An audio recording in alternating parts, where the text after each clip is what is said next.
પૂછો વિદ્યાર્થી મજામાં? હા કે ના? હા કે ના? સંખ્યા ઓછી છે એટલે ગુસ્સો નથી કે હમણાં ખાઈને બેઠા મધ્યાહન ભોજન. તો આજે તમારા શાળામાં કોનો કાર્યક્રમ છે? સ્વામી વિવેકાનંદનો. કોનો કાર્યક્રમ છે? હું પણ જ્યારે તમારી જેમ શાળામાં હતો ત્યારે મારી શાળામાં કાર્યક્રમ થયેલો. અમારી શાળામાં 3 કલાકનો કાર્યક્રમ, અમારી શાળામાં કલાકનો કાર્યક્રમ છે. તો સ્વામીજી કહેતા કે જે કોઈ મારા શબ્દ શું છે? અગ્નિ છે. શું છે? અગ્નિ. જે કોઈ પણ મારા શબ્દો સાંભળશે એને આજે નહીં તો કાલે જ્યારે જીવનમાં મુશ્કેલી આવશે ત્યારે એને મદદ મળશે. શું મળશે? મદદ. બરાબર. એ અગ્નિ પ્રજ્વલિત થશે તો મુશ્કેલીમાંથી બહાર દેખાડશે. તો હું તો અપૂર્વ વિદ્યાર્થી હતો અને આ છેલ્લે બેસતા. પણ 9 વર્ષ પછી ત્યારે હું નાપાસ થયો. હું પોતે એન્જિનિયર છું, માસ્ટર ડિગ્રી કરેલી છે, બીએડ એમએડ કરેલું. હું આ લોકોની જે શિક્ષક હતો 14 વર્ષથી ભણાવું છું. તો જ્યારે હું એન્જિનિયરિંગમાં આવ્યો 2.5 વર્ષ નાપાસ થયો. કેટલા? 2.5 વર્ષ. પહેલા 6 મહિના નાપાસ, બીજા 6 મહિના નાપાસ, બીજા 6 મહિના નાપાસ, ચોથા 6 મહિના નાપાસ. એન્જિનિયરિંગમાં 4 વર્ષ આવે, 48 વિષય પાસ કરવા દર 6 મહિના પરીક્ષા આવે. પછી મારે એવો 2 રસ્તા હતા. આ તો 1.5 વર્ષમાં ભણવાનું પૂરું થયું, 48 આવું ભણવાનું છોડતું. એ દિવસે મને યાદ આવ્યું મારી શાળામાં કોનો કાર્યક્રમ થયેલો? સ્વામી વિવેકાનંદનો કાર્યક્રમ થયેલો. એ દિવસે મેં સ્વામીજીના પુસ્તકો વાંચ્યા. એ દિવસ મેં આટલી ઘડી એ તો એવું જીવનમાં કદી નાપાસ નથી થયો. બરાબર. પછી તો એના 5 વર્ષ સુધી 2014માં આખા ગુજરાતમાં મારો નંબર આવ્યો.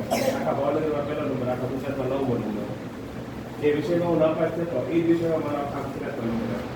એટલે ખબર પડી કે જે સ્વામીજી કહે છે આપણને, જો આપણને ખબર પડી જાય નાની ઉંમરમાં તો આપણે ફટાફટ પ્રગતિ કરી શકીએ. તો સ્વામીજી કહે છે કે જે ખાલી મારા શબ્દો સાંભળશે, બરાબર, આ કાર્યક્રમમાં ભલે કાંઈ ન ખબર પડે. હું તો તમારી કરતા ખોટ વિદ્યાર્થી હતો, આવ છેલ્લે બેઠેલો.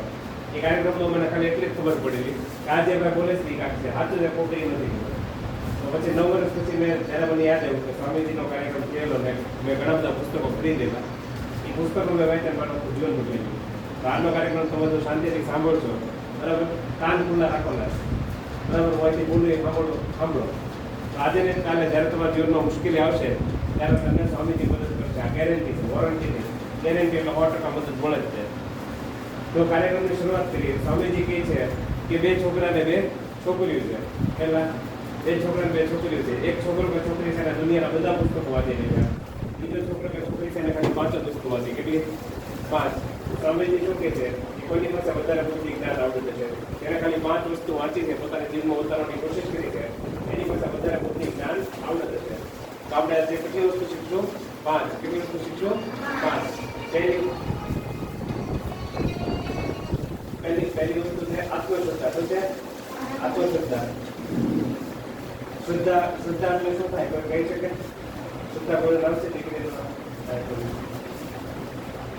શ્રદ્ધા એટલે શું થાય? વિશ્વાસ. શું થાય? વિશ્વાસ. અને આત્મશ્રદ્ધા એટલે શું થાય? પોતાની જાત પર વિશ્વાસ. શું થાય? પોતાની જાત પર વિશ્વાસ. સ્વામીજી શું કહે છે કે સૌથી પહેલી જરૂરિયાત શેની છે? આત્મશ્રદ્ધાની. શેની જરૂરિયાત છે? આત્મશ્રદ્ધાની. સ્વામીજી કહે છે કે 1000 વર્ષથી ગુરુનામીને કારણે આપણે શું ગુમાવી દીધું? આત્મશ્રદ્ધા. શું ગુમાવી દીધું? આત્મશ્રદ્ધા. સૌથી પહેલી જરૂરિયાત કેની છે? જીવનમાં પ્રગતિ કરવા માટે આત્મશ્રદ્ધાની, પોતાની જાતમાં વિશ્વાસ કરવાની. આપણે ગણિત વિજ્ઞાનમાં ઓછા માર્ક આવે, સમાજ વિદ્યા, હિન્દી, ગુજરાતીમાં ઓછા માર્ક આવે તો આપણે હિંમત હારી દઈએ. શિક્ષક થોડુંક કીધાય કે આપણે રોવા માંડીએ. શું કામ? કારણ કે આપણને આપણી ઉપર વિશ્વાસ નથી. એટલે સ્વામીજી કહે છે કે સૌથી પહેલી જરૂરિયાત કેની છે? આત્મશ્રદ્ધાની. કેની જરૂરિયાત છે? આત્મશ્રદ્ધાની. તો સ્વામીજી કહે છે કે જૂના ધર્મોએ કહ્યું છે કે જેને પ્રભુમાં શ્રદ્ધા નથી એ નાસ્તિક છે. નવો ધર્મ કહે છે જેને પોતાની જાતમાં શ્રદ્ધા નથી એ નાસ્તિક છે. એટલે સૌથી પહેલી જરૂરિયાત છે પોતાની જાતમાં વિશ્વાસની. હવે આત્મશ્રદ્ધા છે, બરાબર. અત્યારે 2 કલાકની શાળા છે, તમે બધા ઘરે જાઓ, નાસ્તો કરો, ભૂલી જાઓ, બરાબર.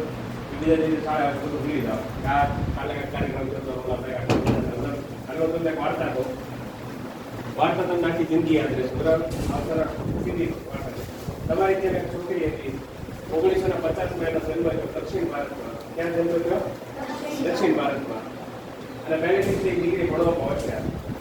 1 થી 10 ધોરણ હતા એ કન્નડ ભાષામાં ભણી. 11-12 ધોરણ હતા એને અંગ્રેજી ભાષામાં ભણી. એ તો કન્નડ ભાષા સાથે. પછી 11મું 12મું ધોરણ પૂરું થયું બરાબર, ત્યારે એના 17-18 વર્ષ થયા ત્યારે એના પપ્પાએ એક દિવસ પૂછ્યું કે તારે શું બનવું છે. એના એ છોકરીએ કીધું કે મારે એન્જિનિયર બનવું. શું બનવું છે? એન્જિનિયર બનવું છે. તો એના પપ્પા કે એન્જિનિયર થોડું બનાય, ડોક્ટર બનાય, નર્સ બનાય, બરાબર, બધી છોકરી એમાં થતી હોય. એન્જિનિયર થોડું બનાય, એ કે આમ ગમે થાય, મારે તો એન્જિનિયર જ બનવું છે. તો હોશિયાર છોકરા છોકરી હોય ને બધી માને નહીં. એના ઉપર એના કાકા મામા કોઈ હોવા જેટલા હતા ને બધાને કીધું કે આ છોકરીને સમજાવ કે એન્જિનિયર બનાય, એન્જિનિયર ડોક્ટર બનાય. પણ એ છોકરી કઈ માની નહીં. છેલ્લે એના પપ્પા કંટાળીને ફોર્મ ભર્યું. પહેલેથી દીકરી ભણવા હોશિયાર હતી, પહેલા ધડાકે જ એડમિશન મળી ગયું. એડમિશન મળી ગયું તો તમારે કેમ ભાવિક સર છે એની જેમ જ્યાં આચાર્ય જે હોય એને મળવા જાય અને કીધું કે સાહેબ મારી એકની એક દીકરી છે, તમે ધ્યાન રાખજો. સાહેબ કે અમે અમારી રીતે જેટલી કાંઈ મદદ થશે એ કરશું અને એમને એક અલગથી રૂમ આપી દેજો. કારણ કે અત્યાર સુધી કોઈ છોકરી કોલેજમાં આવી જ નથી. અત્યારે બધા છોકરા જ આવતા હતા. 1968 વર્ષ હતો. આ બેન પહેલો દિવસ હતો કોલેજમાં, એમાં ગયા જેવા એ રૂમની અંદર ગયા તો રૂમ તો આખો ગોબરો હતો, કાંઈ સાફ નથી. તો એનો પટ્ટાવાળો આવ્યો ને હાવની લીધી ડોલ લીધી તેથી સાફ કરવા માંડ્યો. તો બેન કંઈક લાવો બના આપી દે. પછી એને જ સાફ સફાઈ કરી અને પછી ફેલો રાખ્યો. જેવા એ બેન વર્ગખંડમાં ગયા બરાબર, જેવી દીકરી વર્ગખંડમાં ગઈ તો બધા છોકરા રાઈડો પાડવા માંડ્યા. એ છોકરી તો કોણ નવી નવી ધ્યાન નીકળાય ભણવા વાળી અંધારું કેટલા બધા તો ગાલું દીધી, કેટલા બધા રિપોર્ટર કેટલા બધા તો પ્લેન ઉડાડ્યા, કેટલા બધા તો કાગળિયાના ડૂચા પડ્યા. અંધારું જેવી છોકરી બેસવા ગઈ ને હું પાટી પાણી દઉં એટલે રહી ન પણ એ છોકરી એક પણ શબ્દ ન બોલી. આવું 1 થી 2 થી 3 થી 4 થી 1 મહિના 2 મહિના 3 મહિના 4 મહિના 1 વર્ષ પસાર થયું. કેટલા? 1 વર્ષ પસાર થયું. 1 વર્ષ પસાર થયું ત્યારે પરિણામ જાહેર થયું. પરિણામ જાહેર થયું ને ત્યારે દીકરીનો આખી યુનિવર્સિટીમાં પહેલો નંબર આવ્યો. ત્યાં આખી યુનિવર્સિટીમાં તમારી એક કેમ શાળા છે એવી 10-15 શાળા ભેગી થાય કે 50 જેટલી શાળા ભેગી થાય ને ત્યારે આખું ક્લસ્ટર બને બરાબર, CRC બને. એની જેમ યુનિવર્સિટીમાં એક કોલેજ હોય કેટલી બધી કોલેજો, તો એ આખી યુનિવર્સિટીમાં જેટલી કોલેજ હતી એમાં એક છોકરીનો પહેલો નંબર આવ્યો. જ્યારે એ છોકરીએ દરવાજાની અંદર પગ મૂક્યો ત્યારે બધા છોકરા એને સલામ કરી કે અમે તને ગમે એટલી ડરાવવાની કોશિશ કરી, બરાબર, તને ઠેકડી ઉડાડવાની કોશિશ કરી, મજાક ઉડાડવાની કોશિશ કરી, પણ તું હિંમત ન હારી. આજે હિંમત ન હારવું એને શું કહેવાય? આત્મશ્રદ્ધા. શું કહેવાય? આત્મશ્રદ્ધા, પોતાની જાત ઉપર વિશ્વાસ. બરાબર. તો આ છોકરી હતી એ ખાલી ન્યાજ ન અટકી. પછી એને નોકરી મળી, નોકરી કરવા ગઈ. નોકરી એને ટેલિકોમમાં મળી. પછી એક દિવસ એમના લગ્ન થઈ ગયા. એક દિવસ એનો પતિ એની પાસે આવે છે. 1967 વર્ષ હોય છે, 26 વર્ષ હોય છે આ દીકરીની ઉંમર. તો એનો પતિ એને કહે છે કે આજે નોકરી છોડી દીધી. તો એ જે છોકરી હતી કે કાંઈ વાંધો નહીં, આપણી ફરે ભલે એક રોટલી આપણે શાંતિથી ખાતું, આપણે પૈસા માટે નથી કરવું. તો એનો પતિ કહે કે મારે કંપની શરૂઆત કરવી છે. તો એની પત્ની કહે તો પૈસા ક્યાંથી આવશે? તો એનો જે પતિ હોય કે આપણે લોન લઈશું. ત્યારે છોકરી કહે કે ના, લોન લેવાની જરૂર નથી, હું તમને મદદ કરીશ. છોકરીનો કેવો સ્વભાવ હોય? છોકરાને છોકરીને બેને 10-10 રૂપિયા આપ્યા ને વાપરવા માટે, છોકરો 10-10 વાપરી જાય ભૂખ લાગે તો. છોકરીને બહુ ભૂખ લાગે તો 5 રૂપિયા દો, 5 રૂપિયા બચાવ. દીકરીઓનો સ્વભાવ હોય પહેલેથી પૈસા બચાવો. આ જે છોકરી છે એને નાનપણથી મોટી થઈ ત્યાં સુધી 10,250 રૂપિયા બચાવેલા. એમાંથી 10,000 રૂપિયા પોતાના પતિને આપ્યા. એમાંથી કંપનીની શરૂઆત થઈ. આજે એ કંપની દુનિયાના 70 થી વધારે દેશોમાં, કેટલા? દુનિયાના, ખાલી ભારતમાં નહીં, દુનિયાના 70 થી વધારે દેશોમાં કામ કરે છે અને 4 લાખથી વધારે માણસો એની અંદર કામ કરે છે. તો 3 લાખ માણસો આપણા દેશમાં કામ કરે છે, 1 લાખ માણસો બીજા દેશમાં કામ કરે છે. તો આ બધું કેને કારણે? આત્મશ્રદ્ધાને કારણે. કેને કારણે? આત્મશ્રદ્ધા. એ છોકરીને પોતાની જાત ઉપર વિશ્વાસ હતો. એક સમય એવો આવી ગયો જ્યારે મહિલાઓનો ઉત્કર્ષના કામ કરવા ગઈ ને તો બધી બહેનો હતી એના પથરા મળ્યા. તો એ હિંમત હારી ગઈ. ત્યારે એના પપ્પાએ એને આનિસર દેખાડ્યો. જો આ એક છોકરી છે જે જિંદગીમાં કોઈ હિંમત નહોતી, આજે તો કેવી હિંમત હારી ગઈ. ફરીથી એને પોતાની જાત ઉપર વિશ્વાસ આવ્યો અને એના પપ્પાએ શીખવાડ્યું કે જ્યારે આપણે ગામડાની મહિલાઓ પાસે જઈએ તો ગામડાની મહિલા જેવા કપડાં પહેરતી હોય એવા કપડાં પહેરવા પડે. તો શહેરની છોકરી જે કપડાં પહેરતી એવા કપડાં પહેરી જાત એ તને કોઈ સ્વીકારે નહીં. અને ફરીથી એને કામ શરૂ કર્યું. 1996ની સાલમાં એ બેને એક સંસ્થાની સ્થાપના કરી, બરાબર. અને એ સંસ્થા છેલ્લા 28 વર્ષમાં ભારત દેશમાં જ્યાં પણ ભૂકંપ આવ્યો હોય, પૂર આવ્યો હોય, શાળા પડી ગઈ, બહેનો માટે ટોયલેટની સુવિધા ન હોય, પાણીની સુવિધા ન હોય, તો ત્યાં એ બેન કામ કરે છે. કર્ણાટક રાજ્યમાં 60,000 પુસ્તકાલય ખોલ્યા. કેટલા? 60,000. 660 કે 600 નહીં, 60,000. 60,000 એટલે બહુ મોટો આંકડો કહેવાય. 12 વર્ષથી કામ કરું છું તો આ 158મો કાર્યક્રમ છે. એટલે બહુ 60,000 એટલે બહુ મોટી સંખ્યા કહેવાય. એ 2006માં ભારત સરકારે આપણા દેશમાં 4 સૌથી મોટા એવોર્ડ છે. કોઈ કહી શકે કયા કે આપણા દેશમાં 4 સૌથી મોટા એવોર્ડ છે. તો બકા સારું કામ કરો તો બધા ખોખો કબડ્ડી રમો છો રાખે ના ખોખો કબડ્ડી રમો તો ઇનામ મળે કે નહીં? સારું પ્રદર્શન કરો તો ઇનામ મળે કે ન મળે? બરાબર. તમારા ક્લાસમાંથી જે 2-3 વિદ્યાર્થી હારા હોય એ તો બીજી શાળામાં જાય જિલ્લા કક્ષાએ જાય તો એને ઇનામ મળે. અંદર એની જેમ આખા ભારત દેશમાં જો સારું કામ કરે તો ભારત સરકાર તમને એવોર્ડ આપે. તો ચોથો સૌથી મોટો એવોર્ડ છે પદ્મશ્રી, ત્રીજો સૌથી મોટો એવોર્ડ છે પદ્મભૂષણ, એનાથી મોટો એવોર્ડ છે પદ્મવિભૂષણ, છેલ્લે છે ભારત રત્ન. તો 2006ની સાલમાં એ બેનને પદ્મશ્રીનો એવોર્ડ આપ્યો. 2023ની સાલ એટલે ગયા વર્ષે જાન્યુઆરી મહિનામાં એ બેનને પદ્મભૂષણનો એવોર્ડ આપ્યો. અત્યારે એ બેન દાદી થઈ ગયા 74 વર્ષના. 1950માં જે છોકરીએ શરૂઆત કરેલી એ બેન દાદી થઈ ગયા. અત્યારે એ ભણાવે છે ફ્રીમાં બેંગ્લોર યુનિવર્સિટીમાં. બરાબર. કહેવાનો મતલબ એમ છે કે આ બધું કેને કારણે શક્ય થયું? આત્મશ્રદ્ધા. કેને કારણે શક્ય થયું? આત્મશ્રદ્ધા. બરાબર. એટલે સ્વામીજી શું કહે છે કે સૌથી પહેલી જરૂરિયાત શેની છે? આત્મશ્રદ્ધાની. બરાબર. પોતાની જાતમાં વિશ્વાસની. સ્વામીજી હતા એને આખી પૃથ્વીનું પરિભ્રમણ કરેલું. ફરતા અમેરિકા ગયા. અમેરિકા જે દુનિયાનો સૌથી શક્તિશાળી દેશ છે ત્યાં તમારી જેટલા નાના 5 ભાઈઓ બહેનો હતા એને બોલાવ્યા કે અહીંયા આવો અને પૂછ્યું કે કેન યુ ડુ ધીસ, શું તમે આ કામ કરી શકશો? તો એ બધા નાના બાળકો હતા તમારી જેટલા, એને આંખમાં આંખ નાખીને કીધું કે yes we can do this, તમે આ કામ કરી શકશો. પછી યુરોપમાં ગયા, અંગ્રેજોના દેશમાં. અંગ્રેજો આપણી ઉપર 250 વર્ષ રાજ કર્યું. કેટલા વર્ષ? 250 વર્ષ. અંગ્રેજોના દેશમાં ગયા, જ્યાં તમારી જેટલા નાના બાળકોને બોલાવ્યા અને પૂછ્યું કે કેન યુ ડુ ધીસ, શું તમે આ કામ કરી શકશો? તો એ બધા બાળકોએ આંખમાં આંખ નાખીને જવાબ આપ્યો કે yes we can do this. ભારતમાં આવ્યા, દીકરીઓ માટે તો શિક્ષણ હતું તો ક્યાંક મહારાષ્ટ્રમાં સાવિત્રીબાઈ ફૂલે હતી, એણે અમુક શાળા ચાલુ કરેલી. પણ છોકરાઓને બોલાવ્યા, 5 છોકરાને બોલાવીને પૂછ્યું કે કેન યુ ડુ ધીસ, શું તમે આ કામ કરી શકશો? તો બધા નીચે જોવા મળ્યા. નીચે હુકમ જોવા મળ્યા? કારણ કે આપણને આપણી જાત ઉપર વિશ્વાસ નથી. એટલે સ્વામીજી શું કહે છે કે સૌથી પહેલી જરૂરિયાત કેની છે? આત્મશ્રદ્ધાની. કેની જરૂરિયાત છે? આત્મશ્રદ્ધાની. તો તમને કોઈ પ્રશ્ન થયો આખી વાર્તામાં? કઈ પ્રશ્ન થયો? આ બેનનું નામ છે એવું આજને બોલાવ્યા છે તમારા માટે. આ જે આદર્શ છે અને એના પણ આદર્શ છે. મોટા બાળકો વધારે એને અસર કરે છતાં બોલાવ્યા છે. એટલે પૂછો કે એનું નામ કોણ હતું? એટલે બધો 1950 થી મને 2024 74 વર્ષ બેનને છે. પૂછો બેનનું નામ તો પૂછો. સુધા મોટી નામ છે. શું નામ છે? સુધા મોટી. સાંભળી કંપની ઇન્ફોસિસ એક કંપની છે દુનિયાની કોમ્પ્યુટરની સોફ્ટવેરની એક દુનિયાની સૌથી મોટી કંપની છે. પૈસા આપ્યા કંપની સ્થાપવા માટે. સુધા મોટી વાત કરી હતી. પછી કહેતા કીધું you may sorry you may 100 નથી કહેતા and I change the world. પછી કહેતા ત્રીસ વર્ષ આ હતું આત્મજ્ઞાન, આત્મશ્રદ્ધા. એના ઉપર સાહેબ વાત કરી. અચ્છા, આપણે વિવેકાનંદની જન્મ જયંતિ વિશે મેં વાત કરી, થોડી ઘણી વાત કરી હતી.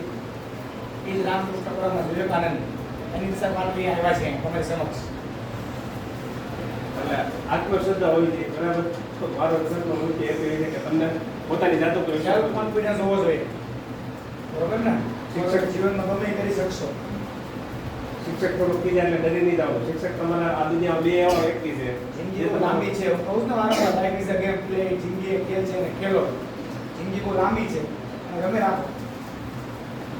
આત્મશ્રદ્ધા ગુમાવતા નહીં. ગમે એવા પાઠમાં આવે ન આવે હે, આપણામાં વિશ્વાસ, ભગવાન પરની પૂરેપૂરી શ્રદ્ધા. ગીતા એમ કે ગમે 500 જીવલો હે, ભગવાન એમ કહે છે કે તું મારો અંશ છો. લડકા કરો ગીતાજીના 15મા અધ્યાયમાં ભગવાન એમ કહે છે મમે 500 જીવ લોકે જીવ ભૂત સનાતન, તું મારો અંશ છો. લડકા કરો. એક ડીએસપી હોય ને, કલેક્ટર છોકરાને કેટલો પાવર મારા ઉપર, પીએસઆઈ મારા ઉપર કોન્સ્ટેબલ છે, બાપનો બાપ કે મારો અંશ છે. આપણે કેટલો હોવો સેલ્ફ કોન્ફિડન્સ છે. એ વસ્તુ આ છે. વિવેકાનંદ દુઃખની વાત છે, 39 વર્ષની તાકાત ગુજરી ગયા એટલે આજનો યુવાન, અમે વારંવાર કહેતા હોઈએ છીએ કે પાનના ગલ્લા પાનની પિસ્કારીમાં યુવાની વહી ગઈ. બરોબર ને? કોઈ જાતનો વિચાર ન કર્યો. આ ગાંધો બની ગયો, હીણ બની ગયો, વિચારો બની ગયો, બાપડો બની ગયો. બરોબર? થોડો વિચાર કરો. તું નાના છો, સાહેબની ઈચ્છા હતી એટલે ના ન પાડી કે આપણે સ્કૂલમાં એક પ્રોગ્રામ કરીએ.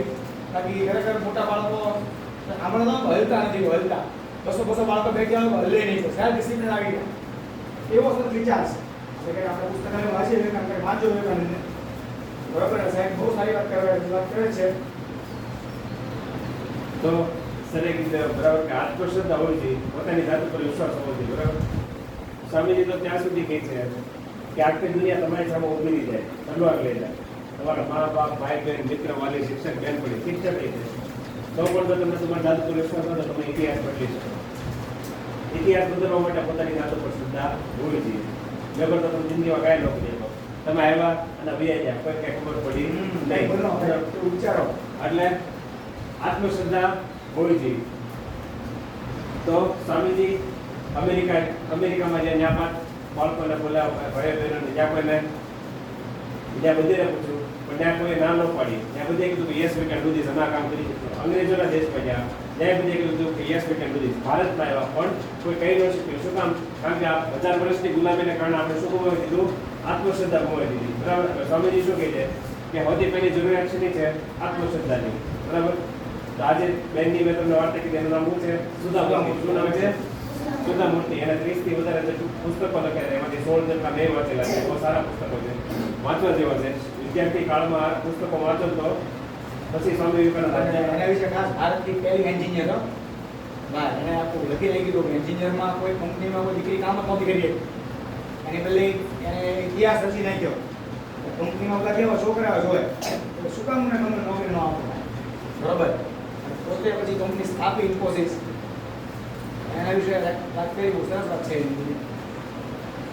જ્યારે એ કંપની છોડીને જતા હતા ને, સુધા મૂર્તિ જ્યારે નોકરી છોડી દીધી બેંકોમાં, તો આમેથી એને જેઆરડી ટાટા મળ્યા. તો જેઆરડી ટાટા ખાલી સુધા મૂર્તિ આમાં જોયું. સુધા મૂર્તિ કીધું Pune is my last day in the Tata.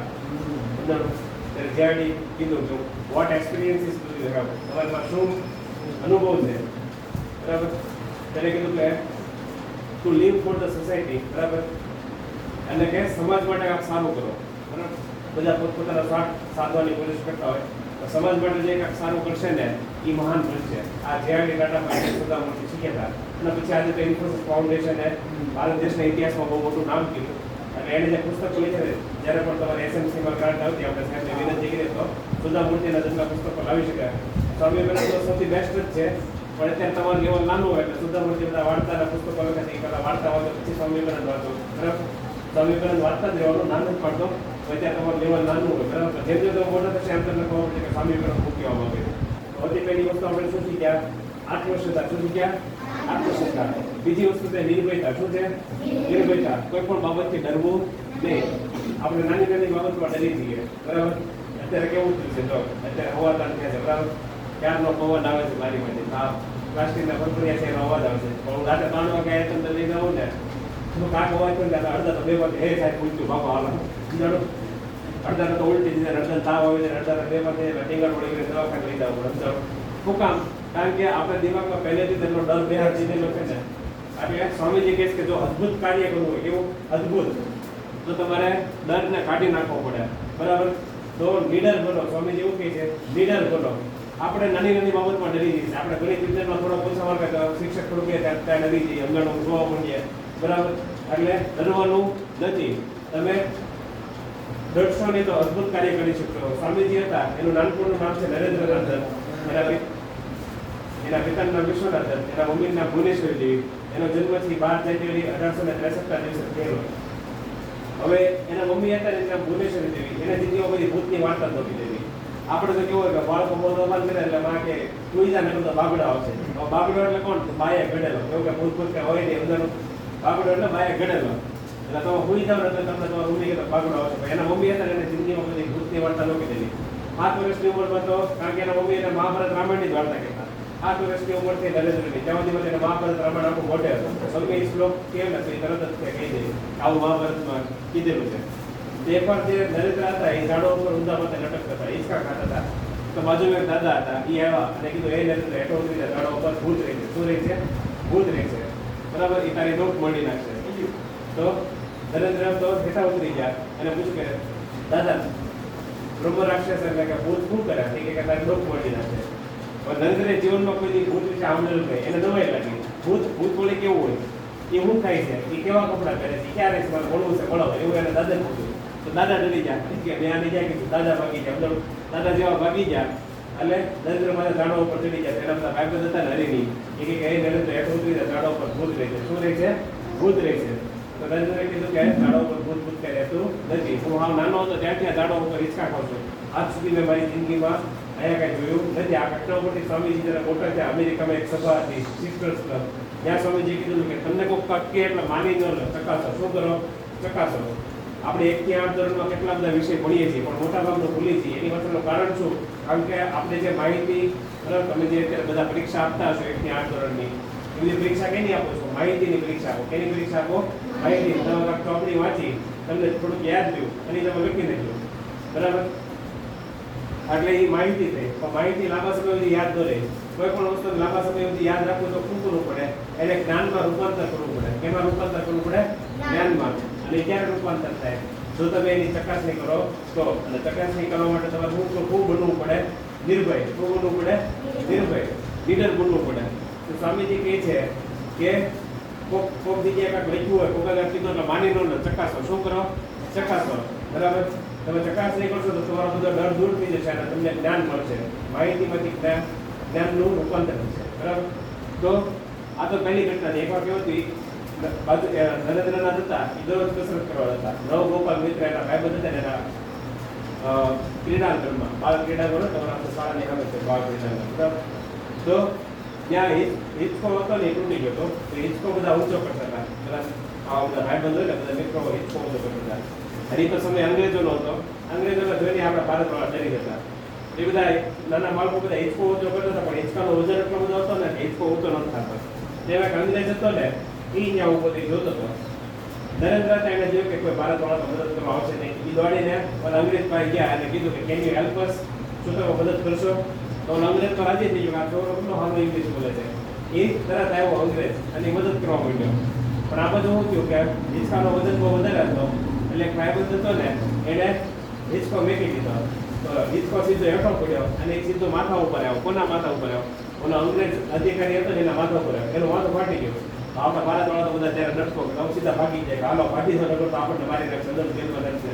પણ નરેન્દ્ર ભાઈજા નહીં, એ ઉભા રહ્યા અને એના જે 2-3 ભાઈબંધ હતા એને પકડી રાખ્યા અને કીધું કે આને પહેલા આપણે બાજુમાં ક્યાંક સારી જગ્યાએ લઈ જાય. બાજુમાં એક શાળા હતી ત્યાં લઈ ગયા અને એને પાટા પીંડી કરી, એને ધોતી હતું પહેરેલો હતું, ધોતી ફાડીને એને પાટો કાઢ્યો અને પાણી છેક્યું અને ડૉક્ટરને આવ્યા. ડૉક્ટરને કીધું આની તપાસ કરો. અઠવાડિયું એને રાખ્યા, એને દવા દારૂ કરીને એને સારું થઈ ગયું. બધા ભાઈબંધોએ મળી એને 1-2 રૂપિયા ભેગા કરીને એને પૈસા આપ્યા અને અંગ્રેજ અધિકારી તો એ રાજી થઈ ગયો. આ ઘટના ઉપરથી ખબર પડે છે કે જ્યારે કટોકટીનો સમય આવે ત્યારે ભાગવાનું નથી. સમજાણું? હવે તો કેટલી બધી ઘટના છે પણ આપણી સમય ઓછો છે. એકવાર કેવું થયું કે વિવેકાનંદ એક સરસ બીજી વાત છે. વિવેકાનંદ જાણવાની જે પુસ્તક વાંચવા બેઠા મુદ્રા છે, તમે મુદ્રા છો કેવી સરસ મુદ્રા છે. અને જે જગ્યાએ પુસ્તક વાંચતા હતા ને એની ઉપર સાપ બેઠાયો. બગીચામાં આવતા બધા સહેલાણી હોય ને આ બધા અંદર નવરા સાપ સાપ કરી બધા કોળ વળી ગયા, કોલાહલ કરવા માંડ્યા. વિવેકાનંદને ખબર નહોતી કે મારી ઉપર સાપ. વિચાર કરો કેટલું એનું પુસ્તકમાં ધ્યાન છે. ત્યારે એ કહી શકે કે આ પાના ઉપર આ વસ્તુ લખેલી છે, બરોબર. એટલે તમે કહેવાય ને કે તમારું ધ્યાન એવું કેન્દ્રિત કરો. આજુબાજુ ગમેવા ઢોલગણો વાંચતા હોય, ગમે એવું હોય, આપણે જે વસ્તુ વાંચતા હોય ને એ જ આપણે પછી વાંચવું જોઈએ. બીજે આપણે કંઈ જવું જોઈએ એટલે કોઈ લક્ષ્ય ગોલ નક્કી કરી લે કે આપણે જવું છે, બરોબર. એટલે એ બીજી બહુ એક સરસ વાત છે. પછી એકવાર કેવું હતું, કલકત્તામાં એક જગ્યા છે મેટિયા બોર્ડ, બરાબર. આપણે કેમ ભાવનગરમાં બોલ્યા છે તેમ ત્યાં મેટિયા બોર્ડ છે. ત્યાં એકવાર શું થયું, એ દરિયા કિનારો છે તો ત્યાં એક વહાણ આવ્યું હતું. હું આવ્યું હતું વહાણ, બહુ મોટું વહાણ આવ્યું હતું બીજા દેશનું. ત્યાં જોવા માટે બધા કલકત્તાવાળા જતા હતા.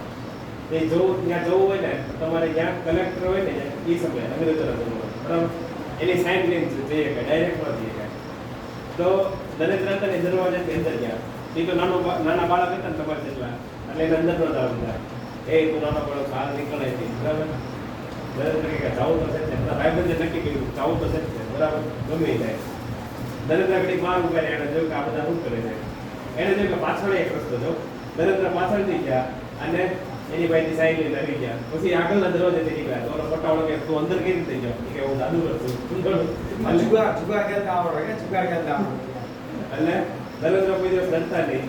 એકવાર કેવું થયું કે બાજુમાં એક મેળો આવ્યો હતો કલકત્તાની બાજુમાં છે મેળો જોવા જતા બધા ભાઈબંધ તો મેળો જોવા માટે ત્યાં ગંગા નદી છે બંગાળમાં તો હોડીમાં ગયા હતા હોડીમાં ગયા હતા ને તો હોડતી વખતે એક છોકરાએ ઉલટી કરી હોડીમાં ઉલટી કરીને આખી હોડી પકડી ગઈ તો બધાએ કીધું કે હોડીવાળા કીધું કે અમે તમને વધારે પૈસા આપીએ અમને જવા દો કિનારો આવી ગયો પણ એ હોડીવાળો જવાનો નથી નરેન્દ્ર દાદાની ખૂણા ઉપર ઉભા હતા હોડીની અંદર એને જોયું કે સામેથી બે અંગ્રેજો પસાર થાય છે એને સીધો કૂદકો માર્યો અને અંગ્રેજ બહાર ગયા ને કીધું કે ગાંઠ ધમકી આપે છે ડરાવવાની કોશિશ કરે છે તો ઓલો અંગ્રેજ આવ્યો ને ઓલો હોડીવાળો ભાગી ગયો હાલો ભાગો સમજો અને ઓલા બધા બાળકો જ્યાંથી મેળામાંથી જઈને પાછા આવી ગયા કહેવાનો મતલબ એમ છે કે નરેન્દ્ર દાદાએ જીવનમાં કોઈ દિવસ ડરતા નહીં. ગુરુ ક્યાં છે? મને કીધું ગુરુ ખબર છે? વિવેકાનંદ ગુરુ કોણ છે? વિવેકાનંદ ગુરુ કોણ? વિવેકાનંદ ગુરુ રામકૃષ્ણ પરમહંસ. કોણ છે એના ગુરુ? રામકૃષ્ણ. બોલો તો રામકૃષ્ણ પરમહંસ. જે મહાકાલી માતાના પરમ ઉપાસક હતા. કલકત્તામાં એનો મોટો આશ્રમ છે. હમણાં 2 વર્ષ પહેલા જઈ આવ્યા કલકત્તા. કાલી માતાનું મોટું મંદિર છે. રોજ એના બળી કરે છે. રામકૃષ્ણ પરમહંસ કલકત્તા. પછી આ તે બીજી વાત બરાબર એ પણ કહ્યું હતું સ્વામીજી હતા એ વારાણસી ગયા ક્યાં ગયા વારાણસી ત્યારે ત્યારે સંન્યાસ લીધો તો વારાણસીમાં આટલા મોટા વાંદરા શું હોય આટલા મોટા વાંદરા આપણે અમદાવાદ ને વડોદરા તો નાના નાના વાંદરા અત્યારે બધા વાંદરા શહેરમાં આવી ગયા પહેલા જંગલ હતા બહુ તો પેલા જંગલમાં હતા પણ હવે આપણે જંગલો બધા કાપી દઈએ એટલે બિલ્ડિંગ બહુ કરી નાખી એટલે બધા વાંદરા હવે શહેરની અંદર આવી ગયા અમદાવાદ ને વડોદરા તો આટલા નાના નાના હતા વારાણસી જાવ તો એટલા મોટા હતા કારણ કે વારાણસી છે અયોધ્યા પાસે આવ્યું જ્યાં રામ ભગવાન હનુમાનજી મહારાજ હતા તો સ્વામીજી હતા એ શેર ભવાની માતાનું મંદિર હતું વારાણસી બરાબર ત્યાંથી દર્શન કરીને પાછા આવતા હતા એક બધું વંડી હતી એક બધું તળાવ હતું બરાબર તો એ પાછા આવતા હતા ત્યારે એની પાછળ વાંદરા પડ્યા શું પડ્યા વાંદરા પડ્યા એટલે સ્વામીજીએ જોયું પાછળ જોયું તો વાંદરા એની પાછળ પડ્યા હતા તો સ્વામીજી ઝડપથી આવવા પડ્યા સ્વામીજી ઝડપથી આવવા પડે તો વાંદરા ઝડપથી આવવા પડ્યા વાંદરા ઝડપથી હલવા એટલે સ્વામીજી દોડવા પડ્યા સ્વામીજી દોડવા એટલે વાંદરા દોડવા પડ્યા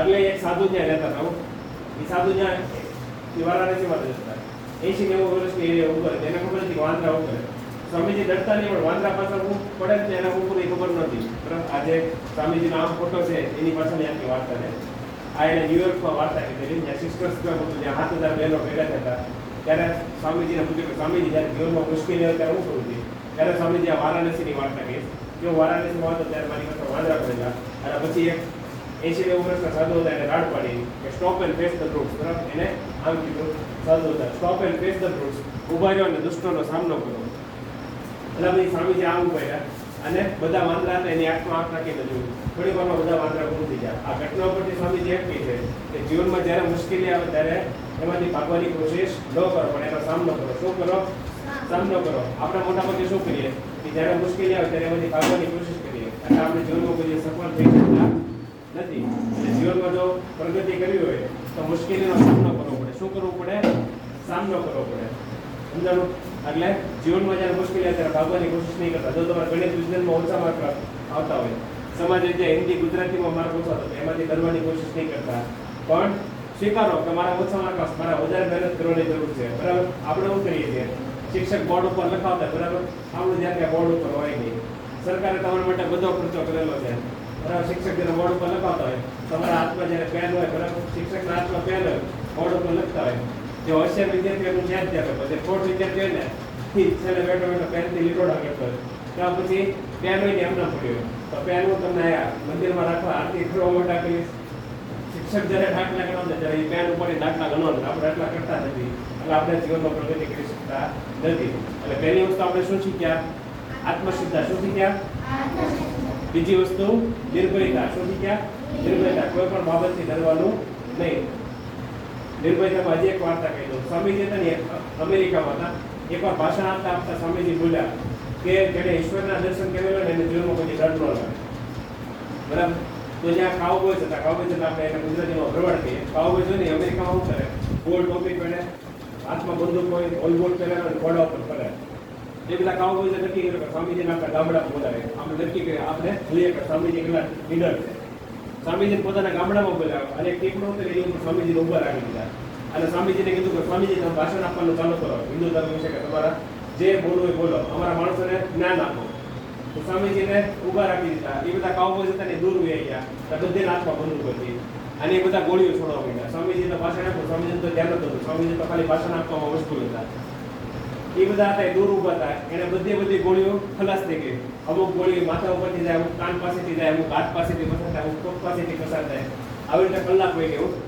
અને સ્વામીજીનું જ્યારે ભાષણ પૂરું થયું ત્યારે એ બધા કાઉબોય ધ્યાન નતું. એ બધા તાળીઓ વગાડવા માંડ્યા કે તમે વીર પુરુષ છો, ખરેખર વીર પુરુષ છો. તમે જે બોલો છો કે તમે લીડર છો, બરાબર, જેને ઈશ્વરના દર્શન કર્યો એને કોઈ દિવસ ડર ન લાગે, એ તમે સાચું બોલો છો, ખોટું નથી બોલતા. તો આવા તો કેટલા બધા ઉદાહરણ છે, પણ આપણી પાસે સમય ઓછો છે, બરાબર. 25 મિનિટ છે, તો 25 મિનિટમાં કાર્યક્રમ પૂરો કરવાનો છે. તો પહેલી વસ્તુ આપણે શીખ્યા આત્મશ્રદ્ધા. શું શીખ્યા? આત્મશ્રદ્ધા. બીજી વસ્તુ નિર્ભયતા. ત્રીજી વસ્તુ છે એકાગ્રતા. શું છે? એકાગ્રતા. એકાગ્રતા એટલે શું? તો તમારી ધ્યાનની શક્તિ, બરાબર. અત્યારે કેવું થાય, જ્યારે હું નવો શિક્ષક તરીકે લાગ્યો ને, બરાબર, ત્યારે હું ડાયરેક્ટ કોલેજમાં પ્રોફેસર જ થઈ જાય ટીચર છે સ્કૂલમાં.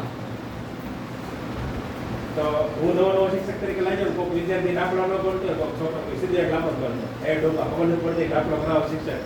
તો પછી જેમ જેમ હું સ્વામીજીના પુસ્તકો વાંચતો ગયો એમ ખબર પડી કે કોઈ છોકરો છે, બરાબર, કે કોઈ છોકરી છે, એને ભણવામાં ધ્યાનનું કામ નથી, કારણ કે એની એકાગ્રતા બહુ ઓછી છે. એની એકાગ્રતા બહુ ઓછી છે એટલે એને કાંઈ સમજાતું નથી. એને કાંઈ સમજાતું નથી એટલે ભણવામાં રસ ઉભી ગયું છે. એટલે એકાગ્રતા બહુ કિંમતી વસ્તુ છે. તો આપણે 3 પ્રયોગ કરીએ. તૈયાર બધા? હા કે ના? 3 પ્રયોગ કરવાના. તૈયાર? બધા ટટ્ટાર બેસો. હાલો, તમારો જમણો હાથ છે ને આ રાખો. જમણો હાથ છે આ રાખો. જમણો હાથ આ નાક આગળ રાખવાનો છે. નાકમાંથી શ્વાસ આવે છે ને જોવાનું, બરાબર. અહીંયા ચેક કરો. તો તમારું ડાબું નાક આ બાજુ છે, તમારો ચહેરો આ બાજુ છે, તમારું ડાબું નાક આ બાજુ છે. ડાબા નાકમાંથી કેટલા બહેનો ભાઈને શ્વાસ આવે છે? ડાબા નાકમાંથી કોઈને આવે છે? ચેક કરો. એમની આપણે શ્વાસ બહાર કાઢો અને ખ્યાલ ડાબામાંથી આવે, જમણામાંથી આવે છે. અનુભવ કરો. હોય કે જો પ્રયોગ કર્યા છે. ઓલા બાજુનો નાખવાનો હોય કોને હાલો મને બહાર કાઢો. પેલા જુઓ ક્યાંથી આવે, ડાબા જમણામાં ચેક કરો. કે કોઈને શ્વાસ નથી આવતો, કાંઈ વાંધો નહીં. હાલો, આ પહેલો પ્રયોગ પૂરો. કે બંનેમાંથી આવે છે. હાલો, આ પહેલો પ્રયોગ પૂરો થઈ ગયો. બીજો પ્રયોગ ફરીથી યાદ રાખો. તમારું જમણું નાક આ બાજુ છે, તમારો ચહેરો આ બાજુ છે, તમારું જમણું નાક આ બાજુ છે. જમણા નસકોરામાંથી કેટલા બહેનો ભાઈને શ્વાસ આવે છે? હાથ ઊંચો કરજો, બરાબર. 1 2 ખૂબ સરસ. ચાલો 4 5 જણા. ઓકે, ખૂબ સરસ. આ બીજો પ્રયોગ પૂરો થઈ ગયો, બરાબર. ત્રીજો પ્રયોગ ફરીથી યાદ રાખો, અહીંયા નાખવા સર. બરાબર. બંને નસકોરામાંથી કેટલાને શ્વાસ આવે છે? બંને નસકોરામાંથી. ખૂબ સરસ, બરાબર.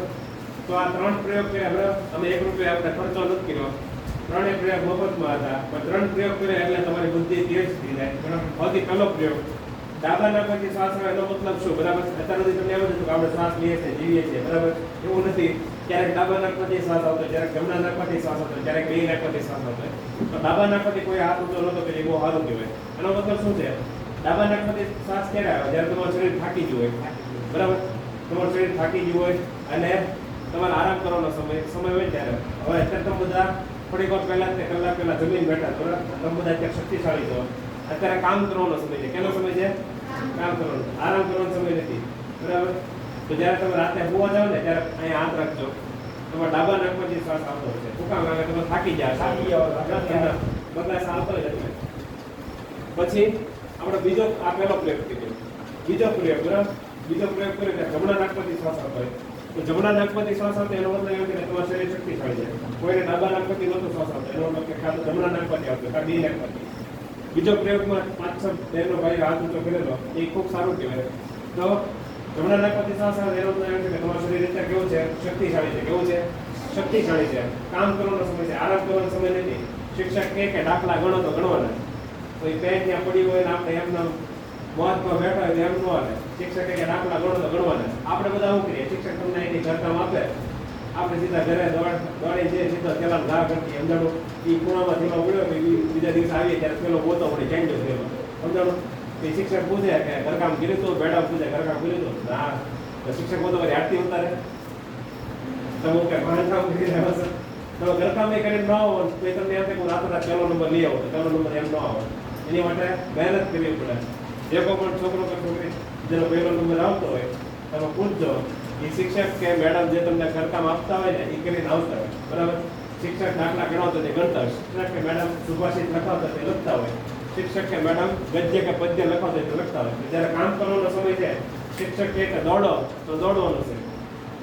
શરીર મજબૂત બનાવવા તો શું કરવું પડે? લાડવા પેટા ખાવા પડે કે ઘી ગોળ ખાવું પડે, તો શું ખાવું પડે? ચોકલેટ. તો શું કરવું પડે? બોલો. શરીર મજબૂત બનાવવું તો શું કરવું પડે? બોલો. લાડવા પેટા ખાવા પડે, તો કે કસરત કરવી પડે? કસરત કરવી પડે, સમજાણો. તો શિક્ષક કે દોડો, પીટી નો પીરિયડ હોય ત્યારે દોડવાનું, સમજાણો. જ્યારે જમણા નખમાંથી શ્વાસ આવતો હોય ત્યારે દોડવાનું છે, બે નથી રહેવાનું. તમે દોડશો તો તમને ફાયદો થાય, તમારું શરીર શક્તિશાળી બનશે, સમજાણો. એટલે દોડવાનું છે. આ બધા શિક્ષકોએ તો દોડી લીધું, બરાબર. એટલે શિક્ષક બની ગયા. હવે તમારે દોડવાનું છે, સમજાણો. શિક્ષકે દોડો તો દોડવાનું છે, તમારું શરીર શક્તિશાળી બનશે. તમારું શરીર શક્તિશાળી બનશે એટલા માટે સ્વામીજી કહે છે કે મોટાભાગના માણસો છે ને ભગવદ ગીતા સમજાતી નથી. એનું કારણ શું છે? કારણ કે મોટાભાગના માણસોનું શરીર કેવું છે? નબળું છે. આપણે શ્રી કૃષ્ણને સમજવો હોય તો આપણે એ વિરાટ વિભૂતિને સમજવા માટે આપણું શરીર શક્તિશાળી હોવું જોઈએ. કારણ કે શ્રી કૃષ્ણ એ સંદેશ ક્યાં આપ્યો હતો? કુરુક્ષેત્રમાં, બરાબર. જે દુનિયાની તમામ શક્તિ હતી ત્યારે એની પાસે હતી. અને એ કેટલા શક્તિશાળી હશે? શક્તિશાળી વ્યક્તિની વાત સમજવા માટે આપણે શક્તિશાળી બનવું પડે. એટલા માટે સ્વામીજી કહે છે કે જો ભગવદ ગીતાને સમજવું હોય તો કસરત કરો, ફૂટબોલ રમો. ભગવદ ગીતા પછી વાત કરો, પહેલા ફૂટબોલ રમો, કસરત કરો અને શક્તિશાળી બની જાઓ. જો તમે શક્તિશાળી બનશો તો તમને ભગવદ ગીતા સમજાશે, નકર તો કાંઈ સમજાશે નહીં. બધું બહુ સુવિધા, એટલે શક્તિશાળી બનો, કસરત કરો. જ્યારે તમને નાખવાથી આવતો હોય શ્વાસ ત્યારે કામ કરવાનું છે, દોડવાનું છે, કસરત કરવાની છે, દાખલા કરવાના છે, બધું કરવાનું છે, બરાબર. આળસ નથી કરવાની. પાડો જોયો છે? પાડો પાડો પાડો પાડો શું કરે? પાડો પાણી પાડો. અત્યારે આપણે વરસાદનો સમય છે. પાડો શું કરે? પાણી પડ્યો હોય આગે ના પાડો આખી ઊંઘી પેલી બીમાર ન પડે, કાંઈ કામ જ ન કરે. સ્વામીજી કહે કે આપણે પાડા જેવું જીવન જીવવાનું નથી. આપણે માણસ છીએ. ભગવાને આપણને માણસનો જન્મ આપ્યો છે તો આપણે જ્યારે કામ કરવાનો સમય હોય ત્યારે કામ કરવાનું છે, બરાબર. એટલા માટે સ્વામીજી કહે કે it is better to bear out than rust out, બરાબર. બીજા માટે થોડુંક પણ ભલું કરીને મરવું વધારે સારું છે, પડ્યા કટાઈ દેવા કરતા, બરાબર. એટલા માટે સ્વામીજી કહે છે કે કામ કરો. અને છેલ્લો આપણે જે પ્રયોગ કર્યો, બરાબર, બંને નાકમાંથી શ્વાસ આવતો હોય એનો મતલબ શું છે? તો એમાં 4-5 બહેનો ભાઈઓ હાથ ઊંચો કર્યો. બંને નાકમાંથી શ્વાસ આવતો એનો મતલબ એમ કે એકદમ જે મૂળ છે એની ઉપર તમારું ધ્યાન છે. એટલે બાકી બધા ખાલી બેઠા છે, પણ અમુક એવું છે કે આ સાહેબ થોડું વધારે તો આવે સમજાયું કે અમુક કેવું વિનાતા વાળા આપણે કે અમુક એમ વિચારતા હોય કે મારા ઉમે એવું શું કરતા હશે, મારા ઉમે ખેતરે શું કરતા હશે, મારા ઉપર અત્યારે ત્યાં હશે, અમુક એવા વિચાર આવતો હોય. બેઠા અહીંયા છે, શરીર અહીંયા છે, પણ મન ક્યાંક બીજા પડે, સમજાયું. એટલે એના બે નાકમાંથી શ્વાસ નહીં આવતો, પણ જેના બે નાકમાંથી શ્વાસ આવે છે એનો અર્થ એવો છે કે તમારું શરીર અહીંયા છે, તમારું મન અહીંયા છે, સમજાયું. તો સ્વામીજી કહે છે કે જેની એકાગ્રતા વધારે હોય, બરાબર, એક જ તે વર્ગખંડ હોય, તમારે તો સંખ્યા બહુ ઓછી છે, એટલે ચાર પાંચ વિદ્યાર્થી છે, બધા ક્લાસમાં 36 વિદ્યાર્થી છે. એટલે તો જે છોકરાનો પહેલો નંબર આવતો હોય એના બે નાકમાંથી જે શ્વાસ આવતો હોય એનો સમય કેવો હોય? 8 કલાક 10 કલાક વધારે હોય. જેનો છેલ્લો નંબર આવતો હોય ને શિક્ષક કે મેડમ એક જ છે, પણ વિદ્યાર્થી 4-5 છે. જેનો છેલ્લો નંબર આવતો એના બે નાકમાંથી જે શ્વાસ આવતો એનો સમય કેવો હોય? બહુ ઓછો હોય, 5 મિનિટ 10 મિનિટ 15 મિનિટ 20 મિનિટ, બરાબર. હવે બે નાકમાંથી શ્વાસ આવતો ત્યારે તો સાયકલ લગાવતો કાં ખાવા બેઠો હોય, સમજાવી કાં કપડી ન વાંચતો હોય, એને કાંઈ સમજાય નહીં. એટલા માટે સ્વામીજી કહે છે કે એકાગ્રતા વધારી કઈ રીતે શકાય? તો એકાગ્રતા વધારી શકાય તો વધારી શકાય. કઈ રીતે? તો નાડી શુદ્ધિ કરીને. કેનાથી? નાડી શુદ્ધિ કરીને. તો બધા તૈયાર? હા કે ના? નાડી શુદ્ધિ કરીએ, બરાબર. આપણે આમ તો તમને બધા આવડે છે, કુંભક પૂરક રેચક કરો છો બધા. શિક્ષક તમને કરાવતા હતા, કારણ કે આ બધા શિક્ષકો ત્યાંથી આવે ડાયરેક્ટ, બરાબર. જ્યાંથી એ લોકો ટ્રેનિંગ લઈને જ આવતા હોય, એ લોકો બધા બીએડ કરેલો, પીટીસી કરેલો હોય, તો જ્યાંથી એ લોકો કુંભક પૂરક રેચક કરીને એક ટ્રેનિંગ લઈને આવતો હોય. કુંભક પૂરક રેચક કરીએ, બરાબર. કરતા જ પૈસા આવે. તમારે જમણા અંગૂઠેથી જમણા નાક પર આવે, જમણો અંગૂઠો, ડાબા નાકથી શ્વાસ લેવાનો. કેટલી સેકન્ડ? 4 સેકન્ડ, બરાબર. પછી બંને નાક બંધ, જમણા નાકથી શ્વાસ છોડવાનો, પછી જમણા નાકથી શ્વાસ લેવાનો, પછી બંને નાક બંધ, પછી ડાબા નાકથી શ્વાસ છોડવાનો, બરાબર. આ એક માળા પૂરી થાય. કેટલી? 4 માળા પૂરી કરવાની. કેટલી? 4 4 એક માળા પૂરી કરતા 24 સેકન્ડ લાગે કેટલી 24 સેકન્ડ 4 માળા પૂરી કરો તેમાં 96 સેકન્ડ લાગે એટલે 1 મિનિટ ને 36 સેકન્ડ સ્વામીજીનો નિયમ છે golden rule of 3 minute 36 second 3 minute ને 36 સેકન્ડ જો કોઈ વિદ્યાર્થી દરરોજ આ કરે બરાબર 1 મિનિટ 36 સેકન્ડ તો સમજાવો પણ બીજી 2 મિનિટ શું કરવાનું તો પછી આમ હાથ રાખવાનો કેમ હાથ રાખવાનો આમ હાથ રાખવાનો અને ગોઠણ ઉપર હાથ રાખવાનો અને આંખ બંધ કરવાની શું કરવાનું આંખ બંધ કરી ટટ્ટાર બેસવાનું ખાલી 2 મિનિટ સમજાણું પછી શું કરવાનું આંખ બંધ કર્યા પછી આંખ બંધ કરો આંખ બંધ કર્યા પછી શું કરવાનું તો જોવાનું છે તમને કેવા વિચાર આવે છે બરાબર સારા વિચાર આવે છે ખરાબ વિચાર આવે છે ભાઈબંધને મળવાના વિચાર આવે છે બેનપણીને મળવાના વિચાર આવે છે શિક્ષકને મળવાના વિચાર આવે છે બરાબર મેડમને મળવાના વિચાર આવે છે ખાવાના વિચાર આવે છે ફરવા જવાના વિચાર આવે છે સાયકલ કરવાનો વિચાર આવે જે કાંઈ વિચાર આવતા નહીં ખાલી જોવાના છે ખાલી 2 મિનિટ બરાબર હવે બધા આંખ ખોલી નાખો તો દરરોજ 2 મિનિટ આવી રીતે આંખ બંધ કરીને બેસવાનું છે ખાલી જોવાનું છે કેવા વિચાર આવે અને 4 વાર નાડી શુદ્ધિ કરવાની ટોટલ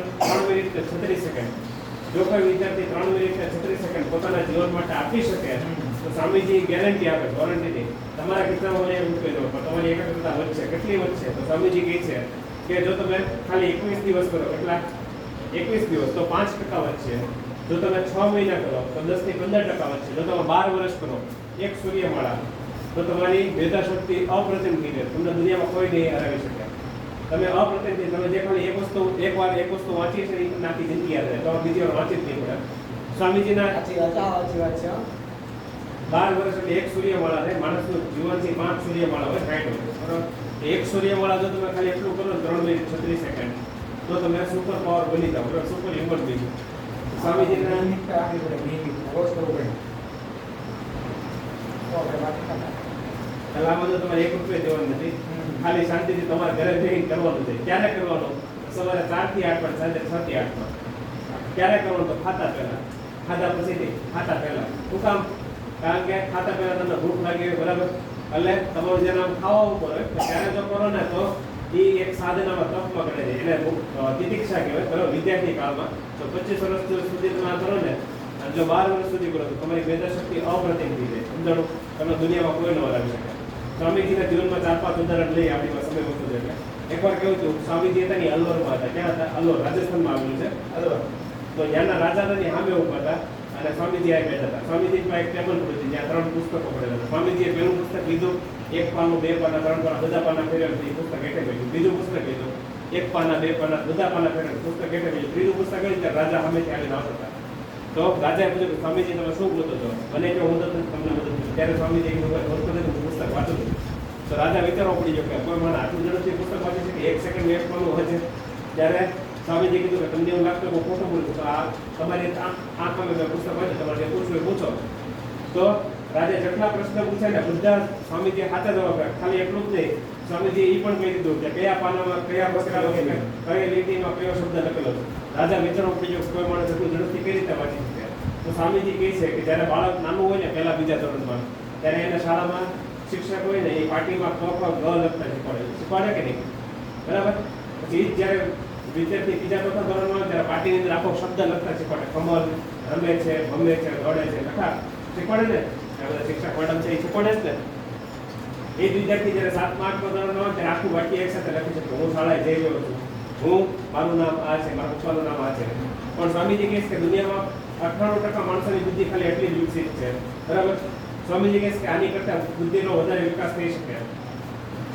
આટલો બધો વિકાસ થઈ શકે કે તમે ખાલી એકવાર તમે કઈ વસ્તુ જોવો ને તો આખી જિંદગી યાદ રહી જાય તો તમારે એટલી બધી એકાગ્રતા વધી શકે બરાબર તો સ્વામીજી ફરતા ફરતા કેવું થયું અમેરિકામાં ગયા અમેરિકામાં બધા કાઉબોય હતા બરાબર એનો એક બીજો પ્રસંગ કાઉબોય હતા એ બધા બંદૂકથી નિશાન લઈને ગોળી ફરવા બરાબર એ બધા બંદૂકથી ગોળીઓ છોડતા હતા ક્યાં ગોળીઓ છોડતા હતા તો નદીની અંદર નદીમાં હું કરતો હતો તો ઈંડાના કોચલા આવીને કરતા હતા બરાબર હવે મારા જો નિશાન લેવું હોય બરાબર આ દિવાલનું નિશાન છે મારા બાબલો દોરેલો એનું નિશાન લેવું તો આ વહેલું શું કામ કારણ કે બાબલો છે હલતો નથી તો મારા ટુકડા આ કબાટનું નિશાન લેતો આવે શું કામ કારણ કે કબાટ હલતો નથી પણ નદી હોય ને નદીમાં કેવું હોય હવાને કારણે પાણી હલતું હોય એટલે ઈંડાના કોટલા હોય ને હલતા તો ઓલા બધા કાઉ પર જતા ને અડધી કલાકની મહેનત કરતા પણ સેવામાં બોલી જાય એક ઈંડાનું કોટલો વિંધાતો નહોતું સામે જતા ને પુલ પાર હોવા તો બેસ્યા ઓલા કાઉ પર જતા ને એને ગુસ્સો આવ્યો oh you think that it is very easy you take the rifle and shoot the shell you will see how it is possible એ બધા કામો જેવું કીધું કે તમને એવું લાગે છે કે પહેલું કામ છે જો તમે બંદૂક લો અને તમે નિશાન લો હવે જોઈએ કે આ તમને કેવું નિશાન લેતા આવડે છે તો સ્વામીજીએ તેને જેલમાં કીધી બંદૂક એ હાથમાં ન લીધી સ્વામીજીએ પૂછ્યું કે બંદૂક કઈ રીતે ચલાવવાની show me how to shoot the rifle ભલા બધા કાઉ જે કીધા હું જોવા માંડ્યા કે આ માણસ શું વાત કરે છે આને દીદી બધી બંદૂક કઈ ચલાવી પછી સ્વામીજીને શીખવાડ્યું કે આને ગોળી કહેવાય બુલેટ કહેવાય એ અહીંથી નાખવાની પછી અહીંથી નિશાન લેવાનું અને આને ટ્રિગર કહેવાય ટ્રિગર દબાવો એટલે ગોળી છૂટે સ્વામીજીએ શીખી લીધું બંદૂક કઈ રીતે ચલાવવાની અને પછી નિશાન લીધું એક જ ત્યાં બધા ઈંડાના પોટલા વીધી રહ્યા તો ઓલા બધા કાઉ હતા ને તો બધા વિચારો કે oh this gentleman must be an expert in rifle shooting but you are asking her how to shoot the rifle આપણને આ માણસ તો 30-40 વર્ષથી બધું ગલાતો એવું લાગે છે હમણાં આપણને પૂછતું તો બંદૂક કઈ રીતે ચલાવવાની ત્યારે સ્વામીજીએ કીધું બે વાર ત્યારે સ્વામીજી કહે છે કે મને તો જીવન મેં કદી જિંદગીમાં બંદૂક પકડી પણ નથી આ પહેલી વાર બંદૂક પકડી છે બંદૂક જિંદગીમાં પકડી છે ત્યારે સ્વામીજી કહે છે કે તમે બધા બંદૂક ચલાવવાનો અભ્યાસ કરો છો પણ હું એકાગ્રતાનો અભ્યાસ કરું છું એનો અભ્યાસ કરું છું એકાગ્રતાનો તો 4 વાર ખાલી નાડી શુદ્ધિ કરવાની કોકને પાછું એવું થાય કે મારો પહેલો નંબર આવે રાતોરાત 200 વાર તમને 200 વાર નથી ખાલી 4 વાર કરવાનું છે નાડી શુદ્ધિ શું કામ કરવાની જ્યારે તમે શાળાએ આવો બરાબર સવારે 11 વાગે અને સાંજે 5 વાગે છૂટી જાવ રોડ ઉપરથી હાલીને આવો કે નહીં આ કે ના રોડ ઉપરથી હાલીને આવો બરાબર અહીંયા તો હજી ગામડું છે પણ અમુક ગામડા એવા છે તો એ મેઇન રોડ ઉપર આવે અહીંયા તમારે એન્ડ કિનારો આવી ગયો દરિયા કિનારો પણ અમુક જે ગામડા હોય ત્યાં તો બહુ વાહન હોય બધા ધૂળ ઉડાડતા હોય બધી ધૂળ ક્યાં જાય નાકમાં જાય ક્યાં જાય નાકમાંથી ક્યાં જાય કરોડરજ્જુમાં એટલે તમારી એકાગ્રતા ઘટી જાય તો એકાગ્રતા વધારવા માટે નાડી શુદ્ધિ કરવાની કેટલી વાર ખાલી 4 જ વાર કરવાની વધારે વાર નહીં કરવાની અને 2 મિનિટ આંખ બંધ કરીને આવી રીતે બેસવાનું શું કામ તો તમારી એકાગ્રતા વધે એની માટે તો આ થયું એકાગ્રતાના ઘણા બધા ઉદાહરણ છે બરાબર એકવાર કેવું છું સ્વામીજી અને ગિરીશચંદ્ર ઘોષ રામકૃષ્ણ પરમહંસના શિષ્ય હતા સમજાણું તો બેને ધ્યાન કરવા માટે રામકૃષ્ણ એવું કીધું કે તમે આમે ઝાડ લઈને ધ્યાન કરો તો ઝાડો ઉપર એટલી બધી મધુમક્ખી હતી એટલી બધી સાપની વાત આવી છે વાત કરી તો સ્વામીજી હતા ને એ ધ્યાનમાં બેઠા અને ગિરીશચંદ્ર ઘોષ હતા એ ધ્યાનમાં બેઠા પણ ગિરીશચંદ્ર ઘોષ ની આમ મક્યું બગાડે કે આમ આ તારીખ કઈ જ એટલી બધી મક્યું હતી મેં આંખ ખોલી જોયો ને તો સ્વામીજી તો એકદમ સ્થિર બેઠા તો આખો એનું શરીર મધમાખીથી ભરાઈ ગયું એને ખબર જ નથી મધમાખી એના શરીર ઉપર આખું શરીર અંદર સ્વામીજી દેખાતા હતા એવું લાગે મધુપૂર તો આટલી બધી એકાગ્રતા સ્વામીજીની વધારે છે ઘણા બધા ઉદાહરણ છે પણ આપણી સમય ઓછો 7-8 મિનિટ બાકી છે તો પહેલી વસ્તુ આપણે શું શીખ્યા આત્મશ્રદ્ધા શું શીખ્યા આત્મશ્રદ્ધા બીજી વસ્તુ નિર્ભયતા શું શીખ્યા નિર્ભયતા કોઈ પણ બાબતથી ડરવાનું નહીં ત્રીજી વસ્તુ એકાગ્રતા શું શીખ્યા એકાગ્રતા બરાબર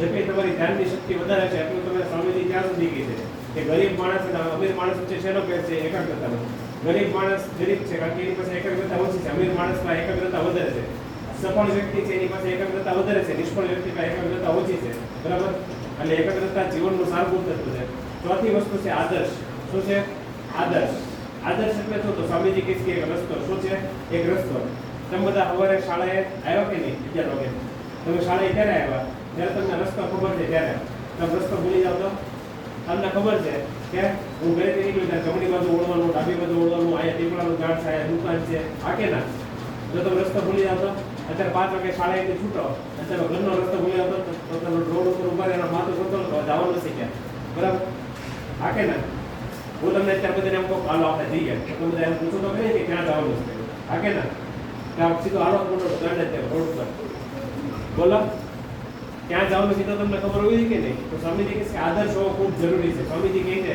કે 2 છોકરા 2 છોકરીઓ છે એક છોકરો કે છોકરી છે એના જીવનમાં આદર્શ છે બીજો છોકરો છોકરી છે એના જીવનમાં આદર્શ નથી તો સ્વામીજી શું કહે છે કે જેના જીવનમાં આદર્શ નથી 50,000 ભૂલ કરશે જેના જીવનમાં આદર્શ છે ખાલી 500 ભૂલ જ કરશે તો સ્વામીજી શું કહે છે કે માણસનું જીવન છે બરાબર એ જોવા જઈએ તો હાવ નાનું છે 60 વર્ષનું છે બરાબર જો એ આખી જિંદગી ભૂલ કરે તો એ સફળ ન થઈ શકે તો જેટલી ઓછી ભૂલ કરે ને એ એટલો ઝડપથી સફળ થઈ શકે તમારે જેમ એક છોકરો હતો સરકારી શાળામાં પાલનપુરની અંદર કાણોદર ગામમાં બરાબર એની શાળામાં પણ આવો એક કાર્યક્રમ થયો ને તો એને જોયું કે આ ભાઈ આવ્યો ને એટલે આખી શાળાનું વાતાવરણ બદલાઈ ગયું સાંજે જ્યારે ઘરે ગયો તો એના માસી આવ્યા હતા એના માસીએ પૂછ્યું તારી શાળામાં કાર્યક્રમ હતો તો એક છોકરે કીધું હા એના માસીએ પૂછ્યું તને ખબર છે તારી શાળામાં કોણ આવ્યો તો એ છોકરો કે ના મને તો નથી ખબર ત્યારે એના માસીએ કીધું કે તારી શાળામાં કોણ આવ્યું કલેક્ટર આવ્યા હતા એ છોકરાએ પૂછ્યું કલેક્ટર એટલે કોણ છે કે જિલ્લાનો રાજા એ છોકરાએ મનોમન નક્કી કરી નાખ્યું મારે શું બોલવું છે કલેક્ટર બનવું છે નાની ઉંમરમાં જ નક્કી કરી નાખ્યું એને આદર્શ નક્કી કરી નાખ્યો પછી છોકરો હતો એ 9 થી 12 ધોરણ માધ્યમિક ઉચ્ચતર માધ્યમિક ભણે. સરકારી શાળામાં ભણે તો એટલે એનું અંગ્રેજી બહુ સારું હતું એટલે અંગ્રેજીમાં બહુ તકલીફ પડતી. પણ 12મું ધોરણ પૂરું થયું પછી એને યુપીએસસી ની તૈયારી ચાલુ કરી નાખી. 2016 માં એની હસમુખભાઈ પટેલ સાથે મુલાકાત થઈ. હસમુખભાઈ પટેલ ત્યારે હોનરભાઈ નોકરી કરતા, બરાબર. પછી તો ઇઝરાયલ જઈને રોની અંદર કામ કરે છે.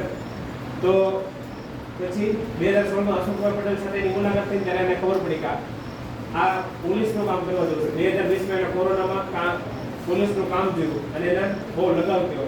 જ્યારે પરીક્ષા દેવા જતા હતા એ છોકરો ત્યારે એનો એક્સિડન્ટ આખો લોહી લોહણ થઈ ગયો, બરાબર. ખાલી એક જ હાથ થઈ ગયો.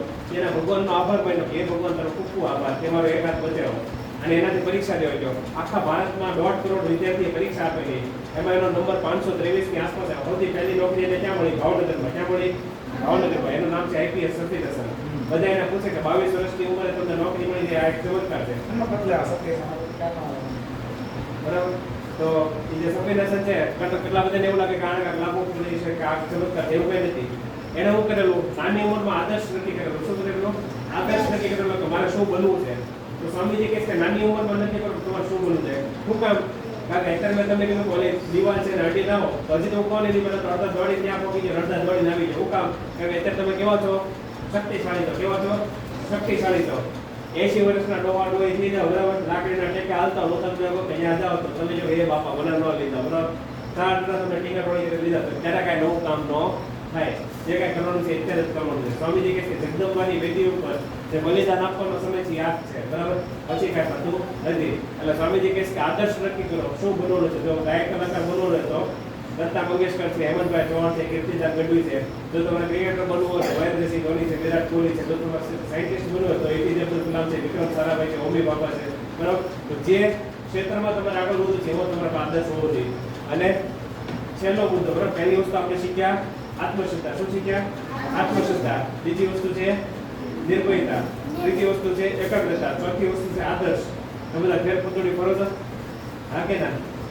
ફેર પતોડી ફરતા અમે ઓલા નાત પેટી તો શું થાય? પડી જાવ ને. તમે બધા રિક્ષા બસમાં બેઠેલા છો?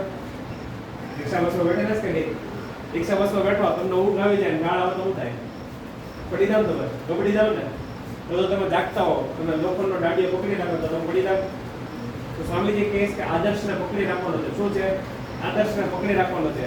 આદર્શને જ્યારે તમે મૂકી દેશો તો મેટા પડી જશે. તો આદર્શને પકડી રાખો. 1 કરોડ વાર આદર્શને પકડી રાખો.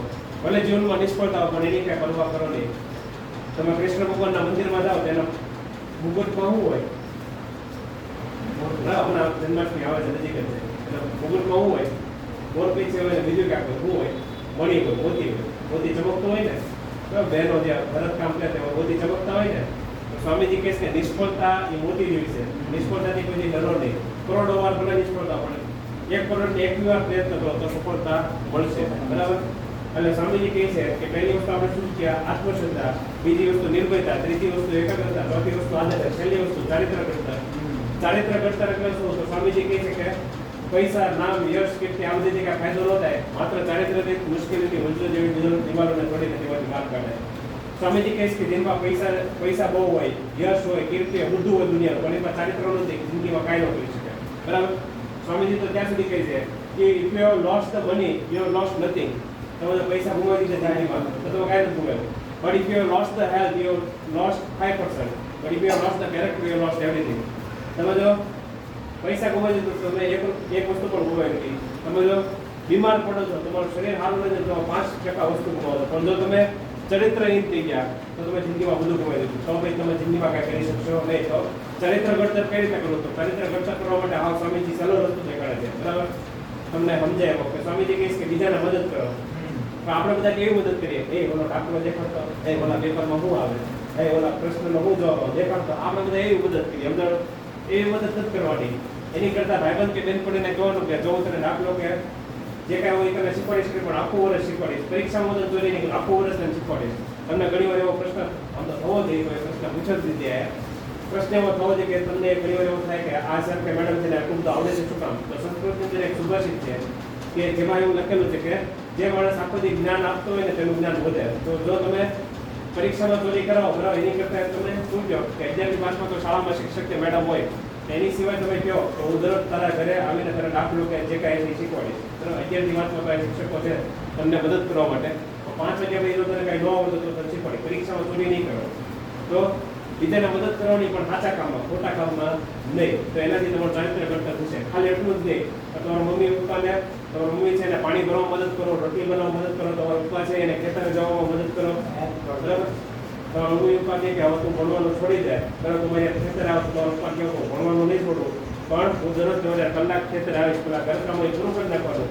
મેડમ કે સર જે તમને કામ આપે એ કરવાનું, તો ભાઈ ખેતરે જવા, ભણવાનું છોડવાનું નથી. ભણશો તો તમારી માટે કામ ભવિષ્યમાં થશે. આટલું ચારિત્ર્ય કરતા એટલે બીજાને મદદ કરો, બરાબર. તો અહીંયા આપણો કાર્યક્રમ પૂરો થાય છે. જય હિન્દ, જય ભારત. હવે બધાને અહીંથી પુસ્તકો મળશે, પછી આપણે ફોટો પડાવશું. બીજા મદદ કરતા, બરાબર. સાહેબ ફોટો કરી આપી દઉં. સાહેબ છે ફાતિમા કોન્વેન્ટ સ્કૂલનું ટીચર છે, બરાબર. અને મારા ભાઈનું પૂરું સ્વામી વિવેકાનંદ એક છે, બરાબર. એનો પોતાનો જીવન વિકાસ થાય, એનામાં જે કાંઈ ક્ષમતા પડેલી છે એનો પોતો પાકો થાય, બરોબર. એટલા માટે ચર્ચો એનામાં કોઈ પૈસા એવું તો મળતું નથી સાંભળી, આનાથી તો એવું ટ્રસ્ટ, બરોબર. પણ એનો જે કાંઈ જીવન વિકાસ થયો છે એ જીવન વિકાસ બીજા બાળકોનો થાય, બીજા વ્યક્તિનો થાય. એટલે સાંભળો, એક અમારે પરમ પૂજ્ય પાંડુરંગ શાસ્ત્રી એવું કહે છે કે ટાઈમ, ટિકિટ ને ટિફિન. પોતાનો સમય, પોતાનો ટિકિટ ને પોતાની ટિફિન, બોલો એ ચા પણ નથી પીતા આપી. વિચાર કરો, ક્યારે હું કોઈનું લઈશ નહીં, કોઈનું મેં મફત પણ લઈશ નહીં. મારો માત્ર જીવન વિકાસ થયો છે કે જીવન વિકાસ બીજા લોકોનો થાય, બરોબર, એના માટે આવેલા છે. એટલે આમને કદાચ તમે તો બહુ નાના બાળકો છો, કદાચ 2-5 વિદ્યાર્થીઓના 5 વસ્તુ પર ઉતરી જાય ને, તમારો જીવન વિકાસ ખૂબ થશે, બરોબર છે. એટલે સાહેબ આવ્યા, આપણે શાળા પરિવારનો આભાર માને છે, ખાસ તો મિત્ર છે એટલે આવ્યા છે. પણ આજે હું નહોતો આવવાની શાળા ભાઈ, પણ ભાઈનો ફોન આવ્યો એટલે હું નિશાળ આવ્યો. અમે સોમવારે આવવાના હતા, તો આપણે સોમવારે એટલે ગુરુવારે આવ્યા, અને કાલે આવું વાંધો નહીં, મારી તબિયત તો ખરાબ હતી, નહોતો આવવાનો. પછી વારોના જઈ આવ્યો, બરોબર છે. એટલે બહુ સરસ વાતો કરી, વિવેકાનંદના પ્રસંગો આપણને કીધા, અને જીવનમાં આદર્શ રાખજો વિવેકાનંદને, માતા પિતાના ખાસ આદર્શ રાખજો, અને કોઈ લક્ષ્ય, બરોબર ને, કોઈ કેવું આદર્શ લક્ષ્ય રાખજો, કોઈ શિસ્ત હશે. સાહેબ તો બહુ ઇંગ્લિશ મીડિયમના બાળકો જ એકદમ તેને કહેવાય ને વાલી પણ બહુ જાગૃત છે એવા બાળકો ભણાવે છે ફાતિમા કોન્વેન્ટમાં. અને મારે એક આદર્શની વાત કરી દઉં ટૂંકમાં શોર્ટ, સાંભળો, ઘણું સાંભળીને આવ્યા છો. હું જે નાનો હતો મને ઈચ્છા હતી કે મારા 10 આંગળામાં 10 સોનાની વીંટી હોય અને હું મારી ગાડી આપતો, કે હું આદર્શ પૂરો કરી નાખ્યો, વીંટી કાઢી નાખી, બરોબર. એટલે એક માણસ દરેક આદર્શ હોય, તો મારો એક આદર્શ હતો કે 10 વીંટી ડેરી હોય મારી ગાડી આપતો હોય, તો બસ મને આવો આદર્શ પૂરો થઈ ગયો મારો. દરેકને ગોલ રાખજો, આદર્શ રાખજો. આ બધું એના પોતાના કિસ્સામાં જો, આમાં કોઈ ટ્રસ્ટ, કોઈ સંસ્થાને કાંઈ નથી આપતી. પણ જે વિવેકાનંદ જે કામ કર્યું, વ્યક્તિ વિકાસનું પોતે કામ કરવા ઈચ્છે છે, એટલા કે શાળાઓ લે છે.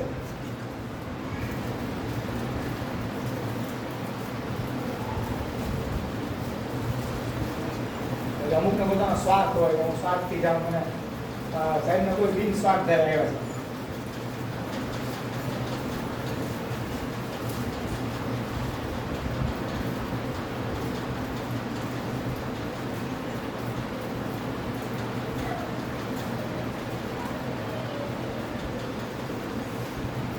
બહુ સરસ પુસ્તક છે, વાંચજો.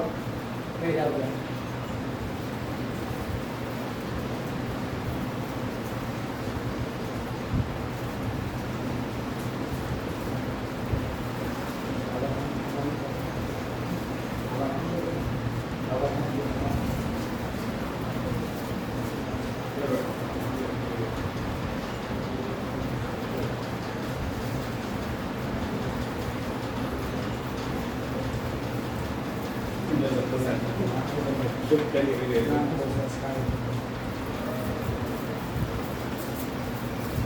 ક્લાસ એક વાર નથી આવતું.